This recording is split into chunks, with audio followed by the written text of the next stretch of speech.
face mask yung isa. Talaga namang kitang-kita raw ni William Biscotio ang mga pasaway sa pagsusuot ng face mask at face shield. Ma'am, may face shield kaya? Kailangan po ng face shield na. Saan ka kaya? Comelec po. Third floor po, ma'am. Face shield po, papasok po na ayos. Bilang security watchman dito sa Lipa City Municipal Hall, gamit na gamit niya raw ang kanyang pagiging higante. Ayos naman siya, masipag, nagagawa niya ang tungkulin niya bilang security. Kasi sa laki niyang tao, di kitang-kita niya na lahat ang dadaan at saka matatakot na sa kanya para pumasok. Pansinin nga raw ng mga tao si William. Nung nakita ko po yung gwardiya, nagulat ako. Yung matangkad na mama, kakaiba po itsura niya.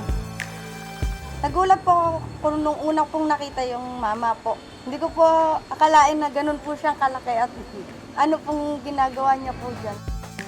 Pero maliban sa malaki siyang tingnan, Namangha ako sa kanyang laki at taas. Pero na-disappoint ako nung nakita kong hindi maganda ang proportion ng kanyang katawan. Sa tingin ko, may mali sa kanyang kalusugan kaya ganun siya. bagamat madalas na sentro ng usapan dahil sa kakaiba niyang itsura,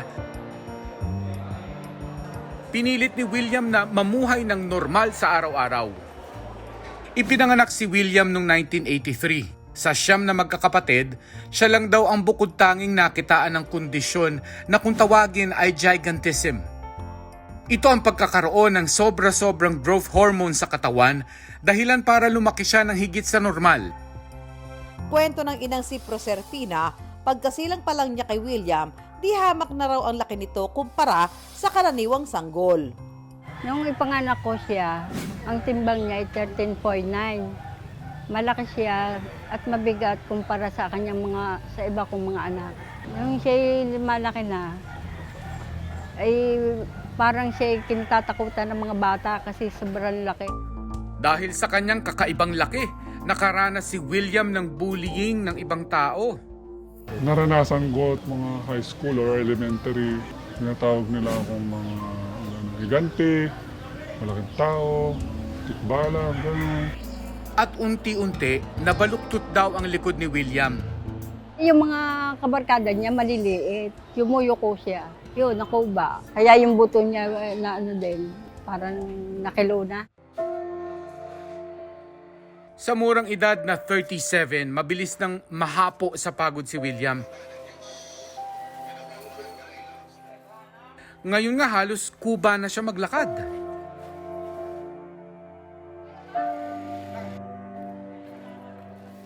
Hirap na. Parang lagi ako may dalang mabibigat, laging may nararamdaman, laging pagod. Sa edad kong 37, para na akong senior citizen. Kung maglakad, parang madali na akong madapa.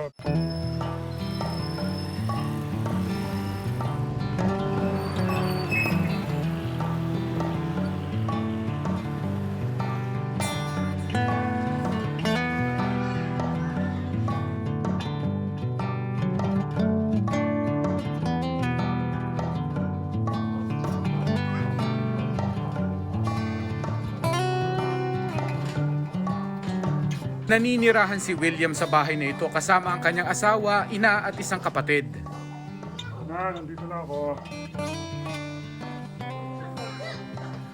Isa.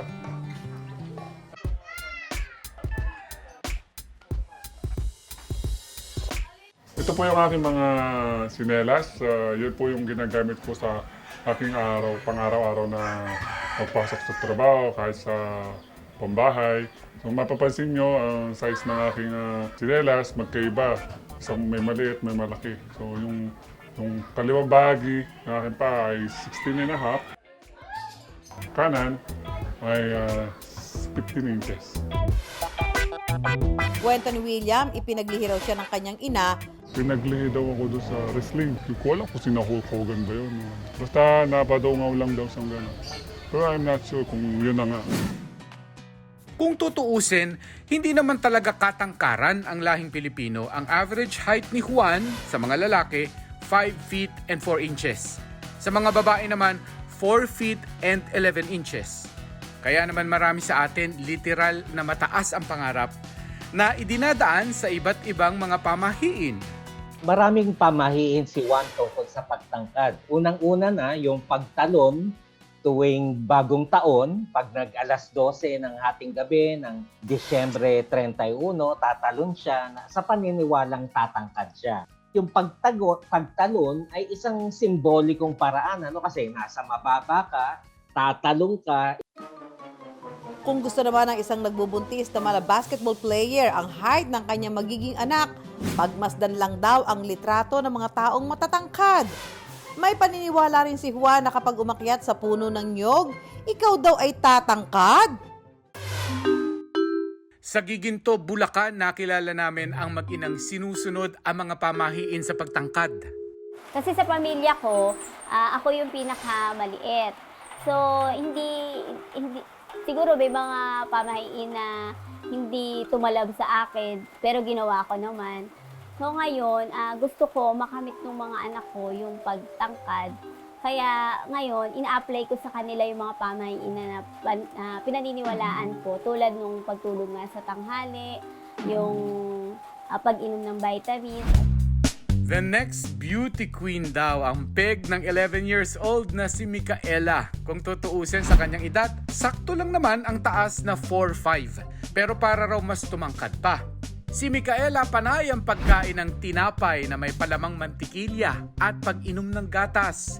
Sa paniniwala na makatutulong daw ito sa kanyang pagtangkad. Naniniwala po ako na ang batang matangkad ay malayo ang mararating. Pero I wonder, effective nga ba ang ganito mga paniniwala? There's no scientific basis for that. So, kailangan muna alamin natin kung anong basis niya, bakit ka tatangkad, or kung ano yung process nun. Kasi pag hindi natin inalam at ginawa lang natin siya ng ginawa, hindi natin masasabi that it could do more harm. Kapag nagtatanong sila, Doc, paano magiging basketball player o sobrang tangkad ng anak ko? So, ang sinasabi ko is, it's still in the genes. Halimbawa, si mommy na 5'4" at si daddy na 5'7", anak nila ay within the average of their height. So, that's the mid-parental height. Gaya ni Micaela, mataas din ang pangarap ni Christian Samson ang maging isang professional basketball player. Pero malaki man daw ang kanyang puso, tila kinapos naman daw siya sa height. Sa edad na 15 taon, nasa 5'5" ang taas niya noon. Nakita ko sa kanya na maganda ang kanyang basketball sense, maganda ang kanyang basketball IQ. So yung nga lang, kulang siya sa body, kulang sa height. Sa payo mismo ni Coach Wilson, sinubukan ni Christian na uminom ng pampatangkad taong 2018. Sabi ko, bakit hindi natin itry yung naging experience ko lang before na I used to take growth enhancer.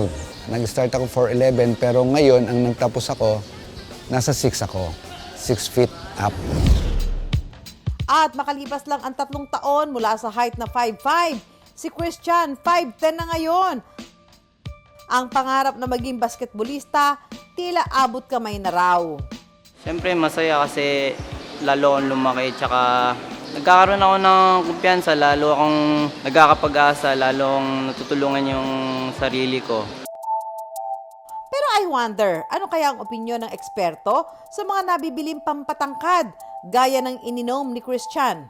There are a lot of claims that herbal medicine can enhance your growth, pero there's no scientific evidence that it does. Pero noong panahon ng prehistoric period, sinasabing ang sukat na taas ng tao ay may relasyon sa kanilang kapaligirang ginagalawan. Tulad sa Pilipinas, ang ating mga ninuno namuhay sa gitna ng kagubatan. Alam natin, nauna pa rin ang mga Aita sa Pilipinas na sila ay mas maliliit. Sinasabi, hindi naman dahil sa kuweba, kundi dahil daw sa magugubat. Anong mangyayari? Payuko-yuko ka sa ilalim ng mga puno. So, mas may advantage yung mga relatibong mas maliliit na tao kaysa sa mas malalaking tao. Sa ginawang pag-aaral mula sa 10 bansa na may maliit na average pagdating sa height, lumalabas pangatlo ang lahing Pilipino na mayroon lamang 63.7 inches o 5'3" feet at 7 inches na sukat. Thank you for watching mga kapuso. If you like this video, subscribe now to GMA Public Affairs official YouTube channel. Hit the subscribe button to get our latest updates.